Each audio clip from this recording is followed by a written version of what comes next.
ఎక్కువ అరిగిపోయింది. మోకాళ్ళు అరిగిపోయాయి. మోకాళ్ళ మార్పిడి చేయాలి. అదే విధంగా కొద్దిమందికి పీఆర్‌పీ ఏయించాలి హ్మ్. అని చెప్పేసి అంటుంటారు. మోకాళ్ళకి ఎందుకు అంత ప్రాధాన్యత ఉంది? మనము నీ జాయింట్స్ అంటే వెయిట్ బేరింగ్ జాయింట్స్. మన హుహు. బా బాడీ వెయిట్ అంతా నీ జాయింట్స్ మీదే వస్తది. మీ హుహు. బాడీ వెయిట్ మీ నీ జాయింట్స్ మీద వస్తది. నా బాడీ వెయిట్ నా నీ జాయింట్స్ మీద వస్తది. యెస్.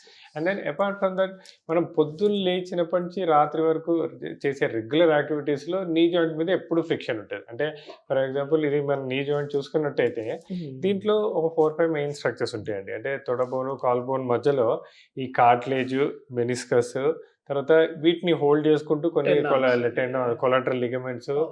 క్రూషియేట్ లిగమెంట్స్ అని ఉంటది. So, okay. పొద్దున్న లేచినప్పటి నుంచి రాత్రి వరకు ఈ మోకాలు ప్రతి చిన్న మూవ్‌మెంట్ అంటే మనం బాత్రూమ్‌కెళ్తాము, కూర్చుంటాము, లేస్తాము, నడుస్తాము, హ్మ్. వాకింగ్ చేస్తాము, మెట్లెక్కుతాము, దిగుతాము. సో, ఫర్ ఎవ్రీ మూవ్‌మెంట్ దీంట్లో ఫ్రిక్షన్ ఉంటుంది. ఆ ఫ్రిక్షన్ వల్ల ఏంటంటే ఈ కార్టిలేజ్ అనేది ఒక వయసొచ్చాక 35, 40 తర్వాత స్లోగా అరగడం మొదలుపెడుతది. హ్మ్.